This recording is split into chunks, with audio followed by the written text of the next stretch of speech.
नमस्कार स्टूडेंट्स, आज अपने करने जा रहे हैं BSc second year BSc BEd second year का लेक्चर नंबर 34 और जो अपनी बुक चल रही है वो है कोर डेटा। तो अपना जो टॉपिक चल रहा है स्टूडेंट्स वो चल रहा है कैरेक्टर्स ऑफ मेमेलिया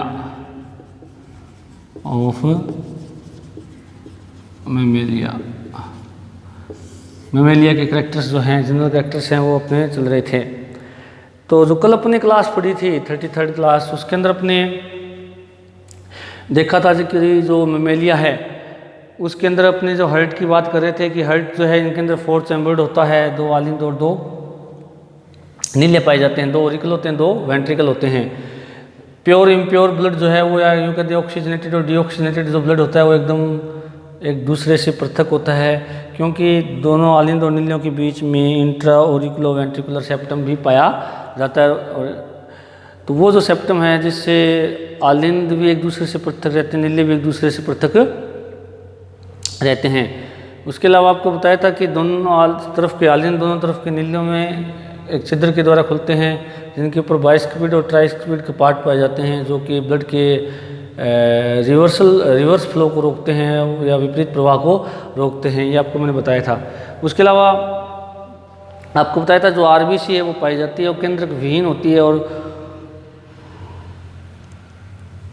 डंबल के आकार की या उभयावतल होती है, बाई कॉन्वेक्स होती है और केंद्रक विहीन होती है। परंतु जो कैमिलिडी जो ऑर्डर है उसके अंदर ये न्यूक्लिएटेड होती है, न्यूक्लियस इनके अंदर पाया जाता है, जिसका एग्जांपल मैंने बताया था अपने जो है ऊंट, ये जो है जिसके आरबीसी के अंदर केंद्रक पाया जाता है। उसके अलावा आपको बताया था कि जो इसके अंदर नेजल भाग है या नेजल जो एरिया है वो आगे की ओर फेरिंक्स में खुलता है। फेरिंक्स में खुलने के बाद में वहाँ पर एक छिद्र पाया जाता है जिसको हम कहते हैं ग्लोटिस, जिसको क्या कहा जाता है, ग्लोटिस कहा जाता है। ग्लोटिस आगे की ओर मैंने बताया था कि ट्रेकिया के अंदर खुलता है। तो ग्लोटिस जो है वो आगे ट्रेकिया में खुलता है और ट्रेकिया आपको पता आगे लंग्स में खुलती है।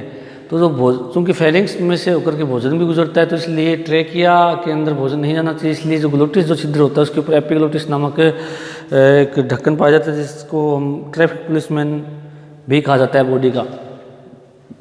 ये आपको बताया था। उसके अलावा आपको बताया था कि टर्बाइनल बोन पाई जाती है जो कि घुमावदार होती है, जिसके द्वारा क्या होता है कि जो बाहर से प्रवेश करने वाली वायु है उसका तापमान अपने शरीर के आंतरिक तापमान के बराबर हो जाता है। उसके अलावा यदि वायु के साथ कोई हवा का कण है, कोई धूल का कण है, उसके अलावा कोई सूक्ष्म जीवाणु हैं, वो सारे के सारे वहीं पर अटक जाते हैं उस टर्बाइनल बोन के कारण। आगे बताया था आपको कि जो ब्रेन है वो अधिक विकसित होता है। ब्रेन के अंदर जो अग्र मस्तिष्क, मध्य मस्तिष्क और पश्च मस्तिष्क 3 भाग होते हैं, फोर ब्रेन, मिड ब्रेन और हिंड ब्रेन। फोर ब्रेन के अंदर जो सबसे बड़ा भाग है या यूँ कह सकते हैं वो मस्तिष्क का भी सबसे बड़ा भाग होता है, जिसको कहते हैं सेरिब्रल हेमिस्फीयर, पर मस्तिष्क गोलार्ध कहा जाता है। तो सेरिब्रल हेमिस्फीयर जो है वो मस्तिष्क का सबसे बड़ा भाग होते हैं और लगभग 80% भाग कवर करते हैं। ये 2 होते हैं, एक दायां होता है एक बायां होता है। आगे अपने नेक्स्ट जो संरचना है ब्रेन की उसमें इसका देखेंगे, पूरा स्टडी करेंगे। और दोनों तरफ के सेरिब्रल हेमिस्फीयर है वो एक कार्पस कैलोसम नामक संरचना से आपस में जुड़े होते हैं। परंतु मेमेलिया के अंदर भी इसका अपवाद है। मैंने बताया था जो मोनोट्रिम्स हैं वो और अपने जो मार्सुपियल्स जितने भी जंतु होते हैं इनके अंदर कार्पस कैलोसम क्या होता है, एब्सेंट होता है। और मैं आपको बताता हूँ कि जैसे जैसे अपने आगे की ओर बढ़ते हैं मेमेलिया के अंदर, तो मेमेलिया के अंदर क्या होता है कि सल्कस और गायरी पाई जाती है ब्रेन के अंदर, सल्कस और गायरी, जिसके कारण मस्तिष्क का आयतन बढ़ जाता है। इसके कारण जो मेमेलियंस हैं, जो अपने कह सकते हैं जैसे मनुष्य वगैरह या मनुष्य के अगर हम ब्रेन की बात करें तो उसके अंदर सल्कस और गायरी यानी उभार और खांस पाए जाते हैं। इसके कारण क्या होता है कि मस्तिष्क जो है उनकी तुलना में अधिक विकसित होता है। तो ये अपने आगे डिटेल में इसको देखेंगे। उसके बाद में आपको बताता हूँ नेक्स्ट पॉइंट यदि हम बात करें तो इसके अंदर ऑप्टिक लोब जो होते हैं इनकी संख्या 4 होती है और इनको संयुक्त रूप से कार्पोरा क्वाड्रिजिम्ना कहते हैं। ऑप्टिक लोब की संख्या 4 होती है और इनको संयुक्त रूप से कार्पोरा क्वाड्री जेमिना कहते हैं।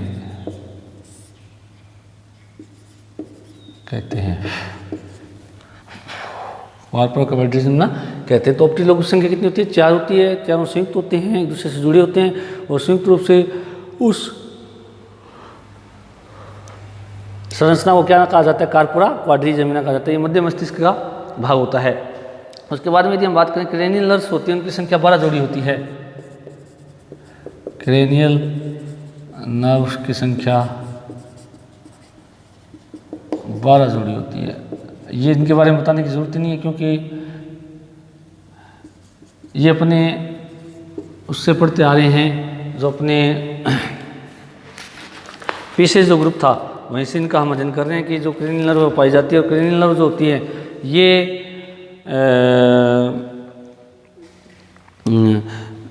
क्रेनियम से निकलती है, और क्रेनियम से निकलने के बाद में इनसे जो तंत्रिकाएं हैं, ब्रांचेज जो हैं, वो शरीर के अलग अलग अंगों में जाती है। तो क्रेनियम से निकलने का इनको क्रेनियल नर्व कहा गया। और इनकी संख्या कितनी होती है? 12 जोड़ी होती है। अब यदि नेक्स्ट पॉइंट की यदि हम बात करें, तो इसके अंदर क्या होता है कि अपने अगर मध्य कर्ण की बात करें, क्योंकि मैं आपको बताता हूँ कि जो ईयर होता है वो 3 भागों में बंटा होता है। एक्सटर्नल ईयर, मिड ईयर और इंटरनल ईयर, 3 भागों में बंटा होता है। एक्सटर्नल, मिड और इंटरनल ईयर। एक्सटर्नल ईयर के अंदर क्या होता है? ईयर पिना होती है, और एक होता है कर्ण कुहर, या जिसको हम कहते हैं ईयर नोच या ईयर ग्रूव कह सकते हैं, की बात है, ईयर ग्रूव। और मिड ईयर के अंदर क्या होता है? ये सबसे इंपॉर्टेंट बात है। इसके अंदर 3 अस्थियां होती हैं, मेलियस, इंकस और स्टेपिज। स्टेपिज शरीर की सबसे छोटी अस्थि होती है, जो कि मध्य कर्ण में पाई जाती है। और ये जो तीनों अस्थियां होती है, ये आर्टिकुलर, क्वाड्रेट और हायोमैंडिबुलर जो अस्थियां होती हैं, उनकी रूपांतरण से बनती है। आर्टिकुलर, क्वाड्रेट और हायोमैंडिबुलर। मेलियस आर्टिकुलर से,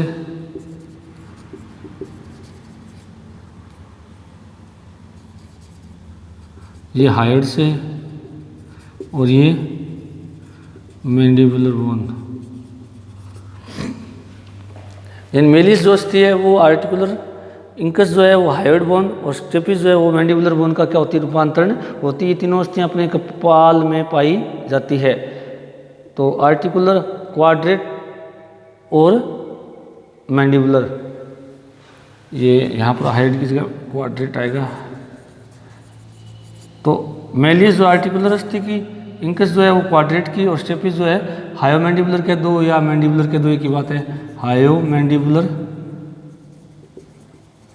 बोन का क्या होती है? रूपांतरण होती है। कौन से? स्टेपिज। तो ये तीनों अस्थियां इस तरह से अपने मध्य कर्ण के अंदर पाई जाती है। मध्य कर्ण की यदि हम बात करें, मध्य कर्ण का मैं पूरे ईयर की स्ट्रक्चर थोड़ा आपको बताता हूँ। इस तरह से होती है अपने।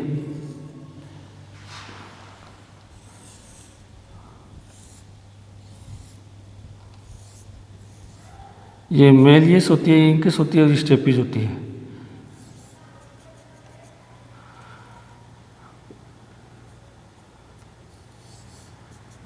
इस तरह से होता है मेलियस, इंकस और स्टेपिज। तो ये आर्टिकुलर बोन होती है, का रूपांतरण होती है ये क्वाड्रेट अस्थि का, और ये हायोमैंडिबुलर अस्थि का। इन तीनों अस्थियों का क्या होती है? रूपांतरण होती है। और ये स्टेपिज जो अस्थि होती है शरीर की सबसे छोटी अस्थि होती है। तो ये देखो, एक्सटर्नल ईयर होता है, ये मिडल ईयर होता है इतना भाग, और ये आगे का जो भाग है जिसके अंदर कोक्लिया पाई जाती है और सेमिलुनर जो ट्यूब्स है 3 पाई जाती हैं, तो ये इंटरनल ईयर होता है। तो तीनों चीज़ पाई जाती है। और इंटरनल ईयर जो इसके अंदर क्या होता है कि अपने एक तो कोक्लियर ट्यूब और एक सेमिलुनर ट्यूब, ये चीज़ें पाई जाती है। तो एक्सटर्नल ईयर, मिड ईयर और इंटरनल ईयर 3 भागों में बंटा होता है। एक्सटर्नल ईयर के अंदर ईयर पिना और ईयर जो ग्रूव है वो पाई जाती है। ईयर पिना ये होता है, ये ईयर ग्रूव ये होता है। मिड ईयर के अंदर मेलियस, इंकस और स्टेपिस, ये 3 अस्थियाँ पाई जाती हैं। मेलियस अस्थि जो है आर्टिकुलर बोन का रूपांतरण है, इंकस जो है क्वाड्रेट अस्थि का रूपांतरण है, और स्टेपिस जो है वो हायोमैंडिबुलर अस्थि का क्या रूपांतरण है। और इंटरनल ईयर के अंदर कोक्लियर ट्यूब पाई जाती है जो कि सुनने का काम करती है, और साथ में जो सेमिनल ट्यूब पाई जाती है वो क्या काम करती है, वो जो है संतुलन बनाए रखने का काम करती है। तो इस प्रकार से इंटरनल ईयर है वो जो ईयर अपना वो 3 भागों में बंटा होता है इनका, जंतुओं का। और जिसमें सबसे मुख्य भाग कौन सा, मिड ईयर। तो मिड ईयर में मेलियस, इंकस, स्टेपिस बोन्स पाई जाती है, जो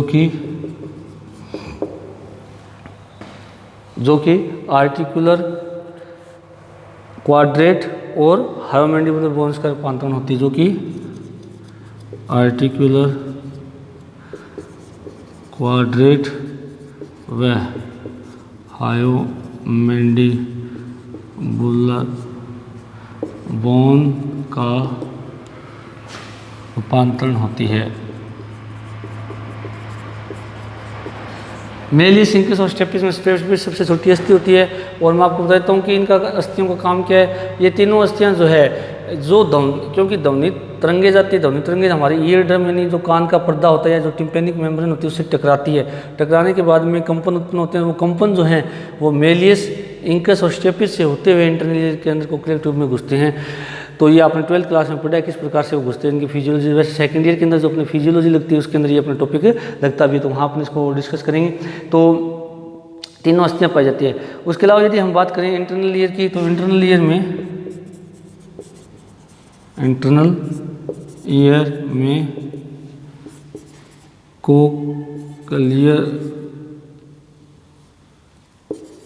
कोक्लियर ट्यूब पाई जाती है। इसके अंदर एक ऑर्गन पाया जाता है, ऑर्गन ऑफ कोल्टी उपस्थित होता है। तो ऑर्गन ऑफ जो कोल्टी है वो इसके अंदर पाया जाता है। और ये जो कि सुनने में सहायक इंटरनल ईयर का पार्ट होता है कोक्लियर ट्यूब। कोक्लियर ट्यूब जो होती है वो इस प्रकार से होती है, यूँ इस तरह से होती है, स्प्रिंग लाइक स्ट्रक्चर होती है। और कोक्लियर ट्यूब के अंदर जो है एंडोलिम भरा होता है, उसके चारों ओर जो द्रव भरा होता है उसको कहते हैं पेरिलिम। तो पेरिलिम बाहर होता है कोक्लियर ट्यूब के और अंदर भरा होता है एंडोलिम भरा होता है। कैसे होता है इसको अपने आगे फिजियोलॉजी के अंदर देखेंगे। तो कोक्लियर ट्यूब जो होती है ये स्प्रिंग लाइक स्ट्रक्चर होती है जो इंटरनल ईयर के अंदर पाई जाती है, जो सुनने का काम करती है। उसके अलावा बात करें तो अपने अंदर रेस्पिरेशन के लिए क्या होते हैं, एक जोड़ी लंग्स होते हैं जो कि थोरेसिक कैज के अंदर प्लूरल कैविटी में पाए जाते हैं। श्वसन के लिए एक जोड़ी लंग्स या फेफड़े होते हैं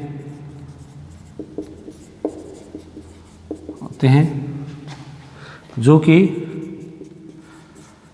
वक्षीय गुहा में, थोरेसिक केज में, वक्षीय गुहा में प्लूरल कैविटी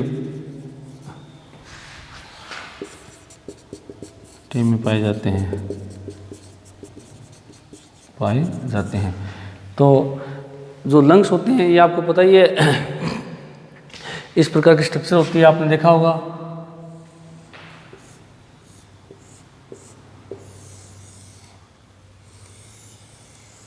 नीचे डायफ्राम होता है, ये लंग्स होते हैं। लंग्स के चारों ओर की जो कैविटीज़ को कहते हैं प्लूरल कैविटी कहते हैं। तो प्लूरल कैविटी के अंदर पाए जाते हैं और ये थोरेसिक एरिया के अंदर, थोरेसिक केज के अंदर फिट होते हैं। थोरेसिक केज के चारों तरफ जो है रिब्स पाई जाती है, स्टेनम पाई जाती है। रिब्स और स्टेनम मिलकर के इसकी सुरक्षा करती है। और साथ में जो डायफ्राम है इसके ऊपर फेफड़े क्या होते हैं, मनुष्य के संदर्भ में देखें तो क्या होते हैं, स्थित होते हैं। तो जो फेफड़े हैं, अब इनकी संरचना की बात करें तो फेफड़ों के अंदर क्या होता है, ट्रेकिया होती है। एक ये ट्रेकिया आगे ट्रेक्यूल्स में बन जाती है। ट्रेक्यूल्स जो आगे छोटी छोटी ब्रांचों में बन जाती है। और यानी हिंदी में कहते हैं इसको श्वास नली, श्वसनी, श्वास नली ये होगी, ये दोनों श्वसनी होगी दाईं और बाईं, दाईं श्वसनी दाईं फेफड़े में, बाईं श्वसनी बाईं फेफड़े में। आगे जो छोटी छोटी शाखाएं उनको कहते हैं श्वसन श्वसनिकाएं। क्या कहा जाता है उनको? श्वसन श्वसनिकाएं। श्वसन श्वसनिकाएं आगे जाकर के किसमें खुलती है? छोटी सी एक कैपिलरी के अंदर खुलती है, जिसको ट्रेकियल कैपिलरी कह सकते हैं या लंग्स कैपिलरी कहते हैं। और लंग्स कैपिलरी फिर एक अंगूर के गुच्छे के संरचना में खुलते हैं, इसको एल्वुलाई कहते हैं। और एल्वुलाई जो है वो छोटी छोटी गोलाकार संरचनाओं से बनते हैं, इसको एल्वुलाई सैक कहते हैं। इसको क्या कहा जाता है? कुप्पी के कोष कहा जाता है पूरे को। और कुप्पी का कोष किससे बना होता है? एक कुप्पिका से बना होता है। इस गोलाकार संरचना को एल्वुलाई कहा जाता है। ये क्या है? एक एल्वुलाई। इनकी संख्या लाखों करोड़ों के अंदर होती है प्रत्येक फेफड़े के अंदर। और ये क्या होती हैं एक्चुअल में? मेमेलियंस की जो है वो रेस्पिरेटरी सरफेस होती है, यानी श्वसन सतह होती है, जहाँ से होकर के गैसों का क्या होता है? आदान प्रदान होता है। इनके चारों ओर जो होता है वो कैपिलरीज का जाल पाया जाता है। और अंदर क्या है? जो वायु भरी रहती है उस वायु के अंदर क्या होती है? ऑक्सीजन होती है। और जो कैपिलरीज होती है उनके अंदर CO2 होती है। तो विषण के नियम के द्वारा गैसों का क्या होता है? आदान प्रदान होता है। तो मुख्य श्वसन अंग कौन सा होता है? हमारा मेमेलिया का फेफड़े होते हैं, जो कि कितनी जोड़ी होते हैं? एक जोड़ी होती है। उसके अलावा यदि हम बात करें जो उत्सर्जन के लिए मेटानेफ्रिक किडनी पाई जाती है, एक्सक्रीशन के लिए ये मेटानेफ्रिक किडनी पाई जाती है, जो कि संख्या में 2 या एक जोड़ी संख्या में एक जोड़ी होती है, एक जोड़ी होती है। उत्सर्जन के आधार पर ये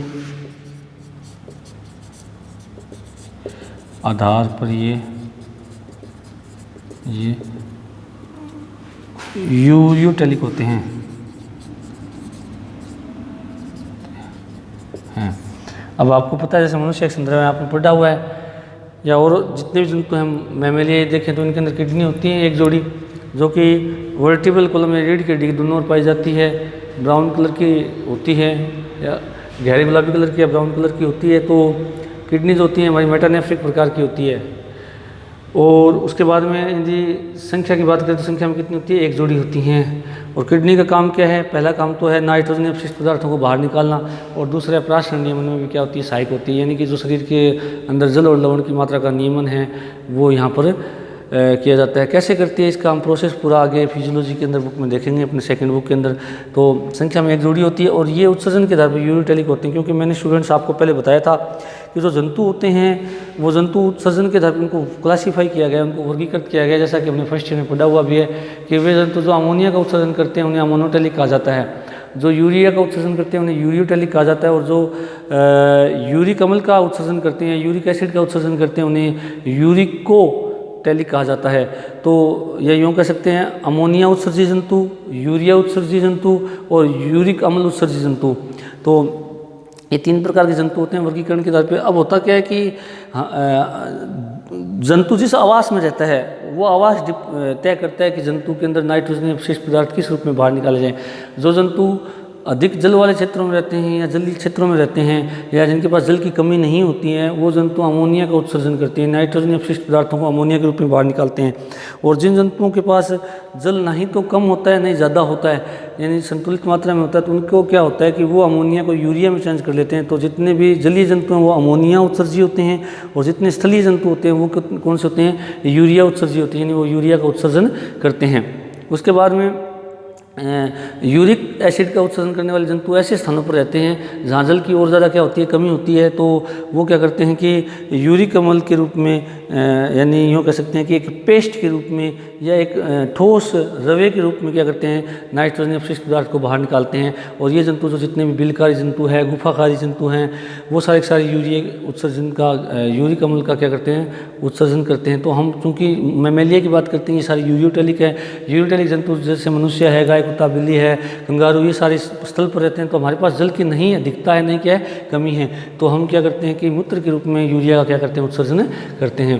तो ये अपना नेक्स्ट टॉपिक है। उसके अलावा यदि हम बात करें, नर जो होता है उसके अंदर कोपुलेटरी ऑर्गन पेनिस पाया जाता है, जो कि वृषण कोष में क्या होता है? स्थित होता है।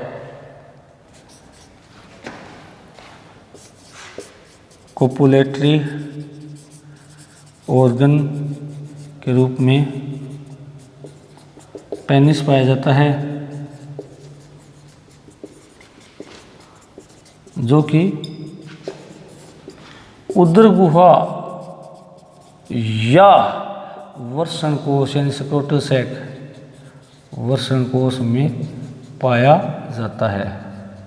अब आपको मैं बताता हूँ कि जैसे आपने रिप्रोडक्शन का चैप्टर पढ़ा है, तो सबसे पहली बात तो कोपुलेटरी ऑर्गन पाया जाता है किसमें, मेल में। मैं थोड़ा सा ये क्लियर कर देता हूँ आपको। मेल में क्या पाया जाता है, कोपुलेटरी ऑर्गन मैथुनम के रूप में पेनिस या शिशन पाया जाता है। पेनिस या शिशन की क्या परिभाषा है कि वह पेशीय संरचना जो कि मादा की योनि में जाकर के शुक्राणुओं को सक्लित करता है, क्योंकि मोस्टली हमारे मैमेलियंस है वो आंतरिक निषेचन करने वाले जंतु होते हैं, और इनके अंदर जो है भ्रूण का डेवलपमेंट भी मोस्टली कहाँ होता है, गर्भाशय में होता है। तो कोपुलेटरी ऑर्गन पाया जाता है जो शुक्राणु को मादा की योनि में ट्रांसफर करता है, उसको हम पेनिस कहते हैं या शिशन कहते हैं, पेशीय संरचना होती है। अब होता क्या है कि ये थोड़ा सा मैं इसको थोड़ा सा लाइन को और सही तरीके से लिख देता हूँ। पाया जाता है